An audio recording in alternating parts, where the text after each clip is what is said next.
Nicole. Hi, I'm Nara. Self-rule and universal suffrage are the pillars of democracy and has stood the test of time ever since it was introduced in ancient Greece more than 2,500 years ago. Demos stands for people and kratos means rule.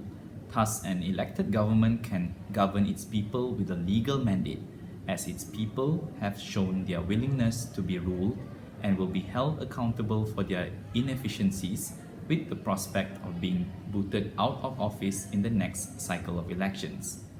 Our political system pre-amendment favors the older generation as they are the ones who seem to be more invested in politics compared to the youth. This can be seen in the age distribution of the members of parliament, where out of the total, only 2 members of parliament represent the youth, and their qualms are surely diluted by the views of the dinosaurs of politics in Malaysia. History was made on July 16, 2019, as the amendment to Article 119 of the Federal Constitution reduced the voting age from 21 years old to 18 years old, in line with contemporary democratic practices around the world. Having lowered the voting age in Malaysia shows that young people are no longer seen as a burden, adding that they carry an important duty in developing Malaysia. This was a statement made by Syed Sadiq, who is often seen and noted as one of the leaders of the youth. In regards to this statement, I agree that this will encourage the younger generation to be more involved in political affairs and increases their awareness and exposure at a younger age. Young people have the right to be heard and have our interests taken seriously, instead of stereotyping that all young people be deemed immature, which is a demotivating factor. There isn't any empowerment to involve the youth in political affairs, as the younger generation is often subjected to harsh criticism and opinions when they try to express themselves. In Asian culture, it is deemed rude to reply defiantly to an elder, hence enforcing that younger people should simply accept what has been said to them. This brings upon an issue of how do we express ourselves without seeming non-compliant and non-sensible. Thus, reducing the voting age is one of the ways which allows the younger people to invoke their democratic rights, which includes voicing their opinion and playing their part in molding the government of the future. The benefits from this may support the idea that there may be increasing ideas on governmental improvement, with the increase of opinions which could potentially help in economic and political development.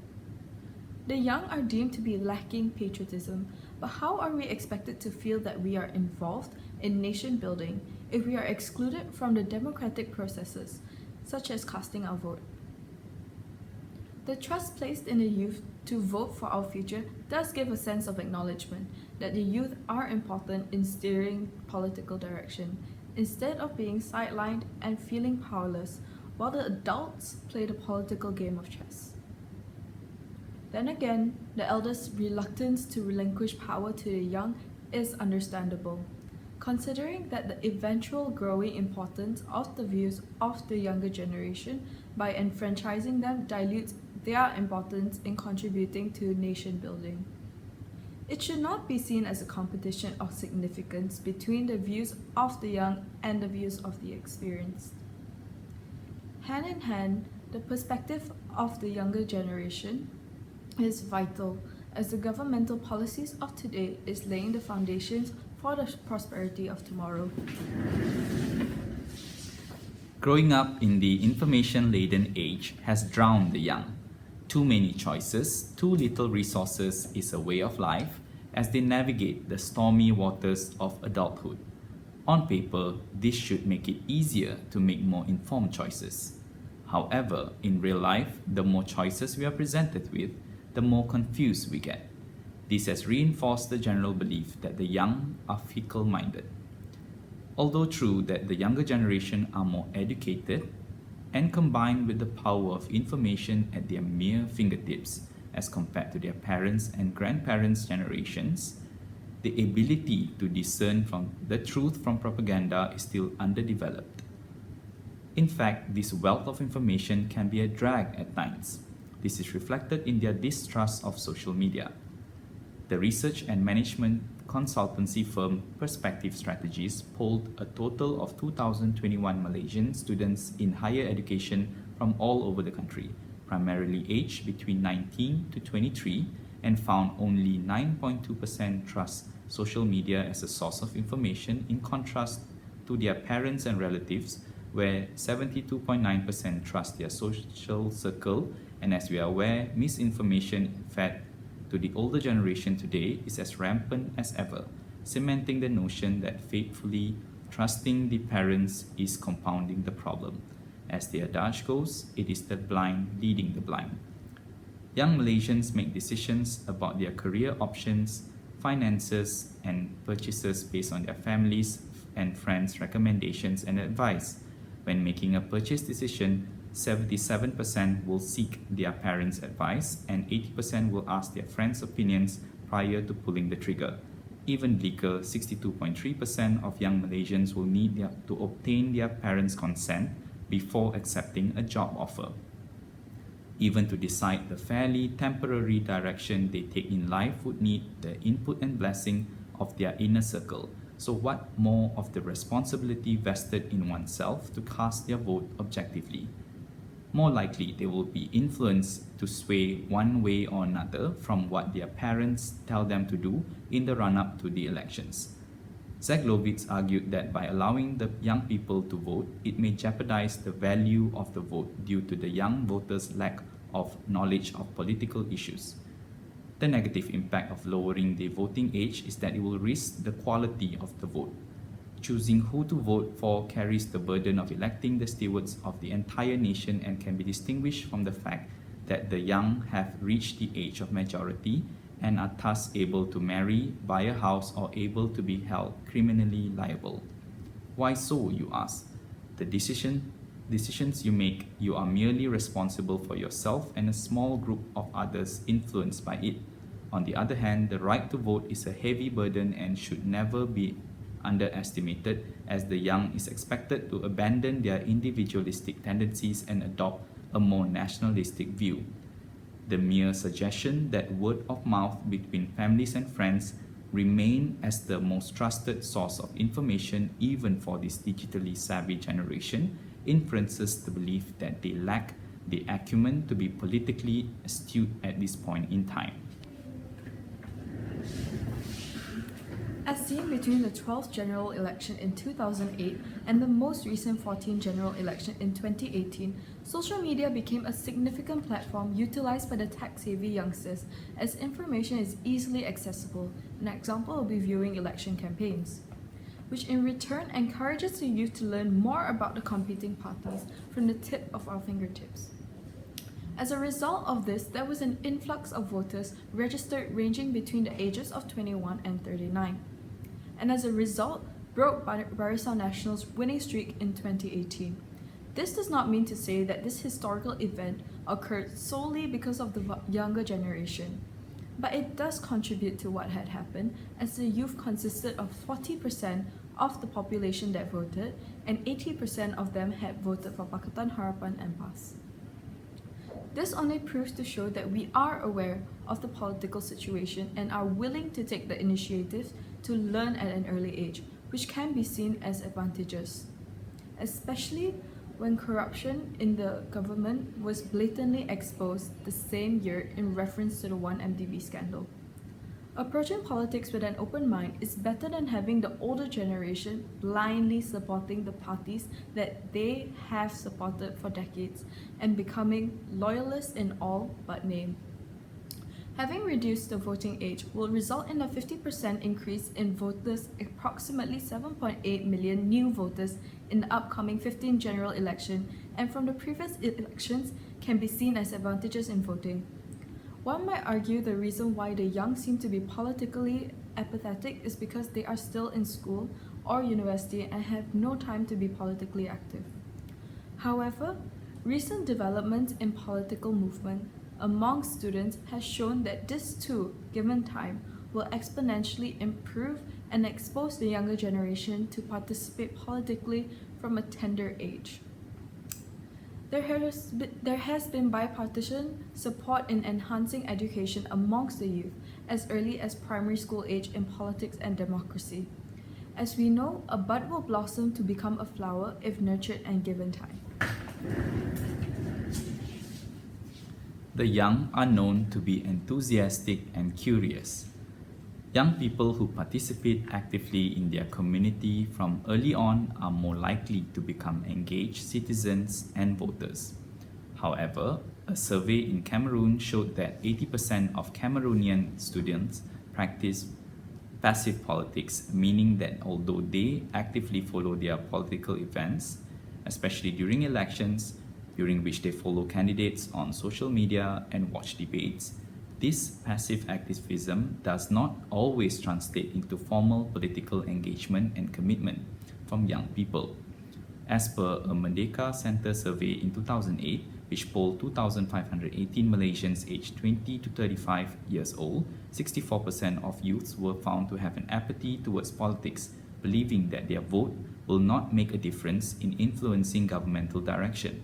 Unfortunately, opportunities for youth to engage in governance and participate in political and decision-making processes depend largely on the political, socio-economic, and cultural context, where social norms in many parts of the world result in multiple forms of discrimination against the young. Asian culture tends to value experience and conservatism more than education and political idealism. Limited trust in the younger generation's leadership will naturally lead to limited roles in junior leadership positions at best. Therefore, the curiosity of politics among the young is expectedly short-lived and shallow and diminishes over time. In a prominent study of voter turnout in 22 countries that have held continuous elections since World War II, Mark Franklin found that the movement to lower voting ages to 18 was the single largest contributing factor to the decline in voter turnout over that period. Lower voter turnouts among these newly enfranchised voters resulted in a precipitous decline in overall turnout figures. There is evidence, therefore, that age 18 is a particularly difficult time to start voting. Leaving home, which in the 22 countries studied correlates significantly with the age of 18, increases the cost of voting for young persons. The life cycle theory undergirding this line of literature suggests that teens who have recently left home are more likely to be in a social context where their peers are also first-time voters and the norms of voting have not yet been created. There is evidence from multiple countries that first-time voters who live at home do turn out in higher numbers than first-time voters who have already left home. This, as you can imagine, will result in disappointingly low turnout in rural areas and small towns, as migration to cities to seek greener pastures or to study is a common in developing economy like Malaysia. Hence, lowering the voting age of 18 will result in lower voter turnouts among the young, and this vicious cycle will compound to disinterest political participation amongst the young. Burning political interest in a select few like Undi 18 and youth wings of political parties will not necessarily translate across the board with political involvement for the rest of the young Malaysians, especially in rural and township constituencies. Lowering the voting age will be counterproductive to the movement to spur interest of the young to care about its nation and its future. Having seen the influence on the youth voting in my previous point carries me to my next, where reducing the voting age will constantly keep politicians on their toes as we are quick to react to any statements, comments, and policies made to the public which ought to affect the nation, environment, and its people. Be it positive or negative, being thought of as fickle-minded has its advantages in this sense, as the younger generation are reactive to the nuances of political movement and misjudgment with the advent and constant evolution of social media. News ought to spread like wildfire, which can overturn the public opinion in a blink of an eye. Thus, errors of judgment from those aligned with the government can be punished at the ballot box and keep those in power accountable for their actions or inactions. This can be, of course, perceived as a lack of loyalty, However, this flexibility forces those in power to implement short-term but realistic targets, making them more often than not achievable, leading up to the amendment of the Article 119 of the Federal Constitution. The opposition parties at that time also included demands to implement automatic voter registration and the lowering of the age for candidates to be eligible to stand for parliament, which will encourage the youth participation in politics. These changes may serve to enrich Malaysia's democracy and return power to the hands of the voters, as we are able to see if there are visible improvements creating new demographic of swing voters interested in policy changes, job opportunities, etc. However, as a result of this, it becomes less clear as to which political party will gain from this development, which will encourage politicians to capitalize on the views of the public. As it always has been, the elders are more set in their ways and will always lean towards preserving the status quo. The young, on the other hand, will challenge the leadership of the nation to change for the better as they have more pressing needs to solve, such as youth unemployment, exacerbated by the current pandemic, unaffordable housing, and high costs of living. Therefore, there is a likelihood that politicians themselves will improve over time and hopefully influence a more mature form of politics. There still is a decent amount of hostility faced by the younger generation, instilled by the older generation, but seeing as how development has come so far, the older generation has begun to open up to listening to the variety of opinions. While I concur that granting suffrage to the young will shift the political spotlight to address issues that they may face, it does come at a heavy price. The natural and understandable tendency to gravitate towards a more populist policy to entice young voters will come at the detriment of more fundamental socio-economic issues that might need urgent attention, such as healthcare and rural development, and further snowball the national debt levels that will hamper the efforts to progress in future governance. It is, after all, a zero-sum game in spending taxpayers' money to fulfill the political promises made prior to gaining the mandate to rule. Even before the lowering of the voting age is taken into account, the erosion of interest towards participating in the democratic processes in Malaysia is clear, because in 2018, only 65.6% of eligible voters registered to vote, whilst the voter turnout was only 82.3%. Automatic registration of voters in tandem with the expected lower voter turnouts due to political apathy and the general perception that the younger generation are easily influenced by sentiment will provide an element of unpredictability to outcomes of future general elections. While this is a definite win for democracy and accountability, political instability is regarded by economists like Jong Apin as a serious illness and harmful to economic performance. Unexpected regime changes can hurt a relatively small and open economy like ours, which is heavily reliant on foreign direct investment to drive GDP growth and create jobs for the younger participants of the workforce. With regards to private investments, an analysis by Alessina and Perotti show that socio-political instability generates an uncertain politico-economic environment, raising risks and reducing investment. The human psyche is spooked by an unknown, and the same is extended to investors who are inherently repulsive of uncertainty in the business climate. Political instability also leads to higher inflation, as shown in Eisen and Vega, and the inherent inertia of inflation coupled with flat salary increases due to high youth unemployment will hurt the purchasing power of Malaysians in the years to come. On top of all this, political instability is likely to shorten policymakers' horizons, leading to suboptimal short-term economic policies. After all, a politician lives 5 years at a time and does not need to plan so far into the future. To put it bluntly, socio-economic problems will not be solved at the expense of the politicians' influence and popularity. This may naturally lead to a more frequent switch of policies or U-turns in local parlance, creating volatility and thus negatively affecting macroeconomic performance in the medium to long-term outlook. This will put out a vibe that will be frowned upon by investors and businesses alike and encourage businesses to invest in other competing economies which are more stable both politically and economically. The reduction of the voting age in tandem with the lowering of the age requirement to qualify as a member of parliament will undoubtedly intrigue the youth towards politics and what is going on in and around the country. The right to vote gives one a reason to feel a sense of belonging, like owning the keys to a home.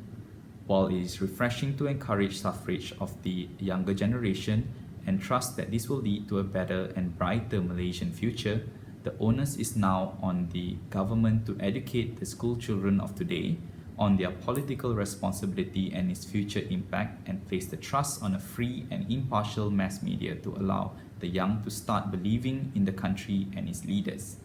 Civic education and nationalistic values need to be planted early on so that this seed will bloom and flourish towards a more aware and more responsible citizen, voting for the needs of the whole.